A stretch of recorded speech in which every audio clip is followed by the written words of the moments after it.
Sir आपका नाम? सुहास चकमा। Sir बौद्ध विहार को लेकर जो लड़ाई चल रही है उसके बारे में भी आपने सुना होगा, बौद्ध गया में। यस। आप लोगों ने पार्टिसिपेट किया है? हाँ जी। हाँ, हाँ आप गए थे वहाँ? मैं वहाँ नहीं गया था, यहाँ से आप लोग पार्टिसिपेट कर रहे हैं? पार्टिसिपेट किया और उनका जो लीगल पॉइंट है मतलब क्या स्टैंड होना चाहिए। राइट फॉर द नहीं, ये तो हिंदुस्तान में जितने सारे माइनॉरिटीज़, रिलीजियस माइनॉरिटीज़ का जो इंस्टीट्यूशंस है वो तो अपने आप मैनेज कर रहा है, एक्सेप्ट बौद्ध विहार। तो जो कानून है, जो बौद्ध विहार जो टेम्पल एक्ट है 1949, उसको चेंज होना चाहिए, क्योंकि भारत सरकार को ये समझना चाहिए, बिहार सरकार को ये समझना चाहिए कि बुद्धिस्ट जो कम्युनिटी है अपने टेम्पल को मैनेज कर सकते हैं और उसमें किसी समुदाय का दूसरे समुदाय का जरूरत नहीं है। आप तो हमें दूसरे समुदाय में लेते नहीं है, तो फिर आप हमारा यहाँ पे कैसे आ गया? और हमारा जो आर्टिकल 29 में फंडामेंटल राइट्स है, आप क्यों वायलेशन कर रहे हैं?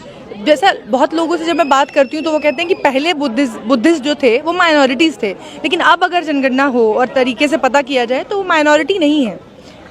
देखो, माइनॉरिटी और संख्या का हिसाब से होता है। इस देश में 140 करोड़ में मेरे ख्याल से एटलीस्ट 80 करोड़ आबादी तो हिंदू समुदाय का है।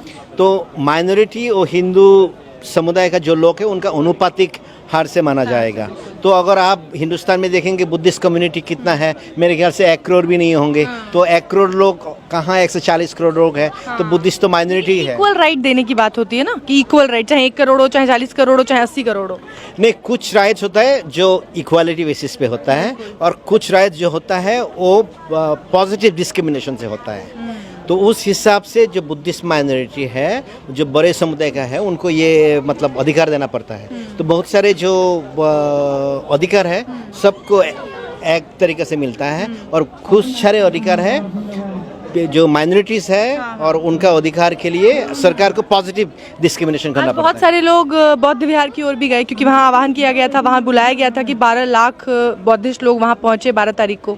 आप लोग जाने वाले थे? ऐसा कोई प्लान था? नहीं, हमारा कोई प्लान नहीं था, क्योंकि हमारे पास उतना फाइनेंशियल कैपेसिटीज़ है नहीं। और जितने सारे लोग हैं यहाँ पे, आपको पता है कि जितने सारे गिग इंडस्ट्रीज़ है, ये बाकी जो आउटसोर्सिंग एजेंसीज है वहाँ पे काम करते हैं, तो उनको इतना टाइम नहीं मिलता है, छुट्टी भी नहीं मिलता है। तो आज आ पाया, वो भी काफ़ी दिन पहले अप्लाई करना पड़ता है कि उस दिन बुद्ध पूर्णिमा है, हमें छुट्टी देना चाहिए, तो उसके लिए मिला है, अदरवाइज नहीं। बहुत बड़ी प्रॉब्लम है, अप्लाई करना पड़ता है, छुट्टी चाहिए एंड ऑल दैट। ये अभी भी होता है? हाँ, ये अभी भी होता है। बहुत बहुत शुक्रिया सर।